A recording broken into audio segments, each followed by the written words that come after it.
সরকারের প্রত্যেক উপদেষ্টার নামে একটা করে কফিন যাবে। এই উপদেষ্টার জন্য যেই কফিন বরাদ্দ থাকবে সেইটার সামনে তার ছবি থাকবে। কারো যদি স্বাস্থ্য বেশি ভালো হয় আগে জানাইবেন, তাহলে একটু কফিনের সাইজ বড় করব, কিন্তু কফিনে আপনার ঢোকা লাগবে। এই প্রতীকী কফিনে বিএনপিও বলে 31 তারিখের মধ্যে জুলাই সনদ লাগবে। জামাত তাদের প্রোগ্রামের 7 দফার মধ্যে একটা দফাই রেখেছে, জুলাই সনদ লাগবে। এনসিপি তো 3 তারিখ নিজেরা ঘোষণাই করতে চায়। সরকারের আলী রিয়াজ সাহেবও বলে যে জুলাই সনদ 31 তারিখের মধ্যে দিতে চাই। বিএনপি চায়, জামাত চায়, এনসিপি চায়, সরকার চায়। তাহলে জুলাই সনদটা আসতেছে না কেন? জুলাই চলে যাইতেছে, জুলাই সনদের কোনো খবর নাই। কোনোভাবেই জুলাই সনদ থেকে ফোকাস সরিয়ে ফেলা যাবে না। রাষ্ট্র বিনির্মাণে যে ইনসাফের সংগ্রাম, তা থেকে ফোকাস সরানো যাবে না। 31 তারিখের মধ্যে কিভাবে করবেন আর জানি না, কদ্দূর গেছেন তাও জানি না।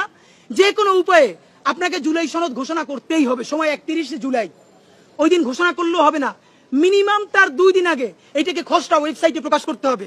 যা ইচ্ছে তাই আবার একটা এই 71-এর বাকশালী সংবিধানের মতো ন্যারেটিভ আপনি আবার প্রকাশ করে দিবেন, সেটা হবে না। মিনিমাম 2 দিন আগে ওয়েবসাইটে প্রকাশ করতে হবে জনতারে দেখার জন্য। 31 জুলাইয়ের মধ্যে জুলাই সনদ ঘোষণা করতে হবে। যদি না পারেন তাহলে আগামী অগস্টের 3 তারিখ, আগেও ঘোষণা করেছিলাম, আজকে আবার মনে করাই দেই, অগস্টের 3 তারিখ মানে 33 জুলাই শাহবাগ থেকে দুপুর 12টায় সচিবালয়ের সর্বাত্মক ঘেরাওয়ের উদ্দেশ্যে আমরা কফিন মার্চ ঘোষণা করেছি। শুধু আপনাদেরকে কফিন মার্চের একটা আইডিয়া বলি। এই কফিন মার্চে বাংলাদেশের অগণিত শহীদ পরিবারের বাবা মা থাকবেন, চোখ হারানো, হাত পা হারানো আমাদের অন্ধপঙ্গু জুলাই যোদ্ধারা থাকবেন, হাজারো ছাত্র জনতা অংশগ্রহণ করবেন। এই সরকারের প্রত্যেক উপদেষ্টার নামে একটা করে কফিন যাবে। যেই উপদেষ্টার জন্য যেই কফিন বরাদ্দ থাকবে সেইটার সামনে তার ছবি থাকবে।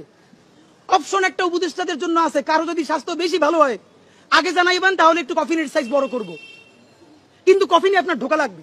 এই প্রতীকী কফিনে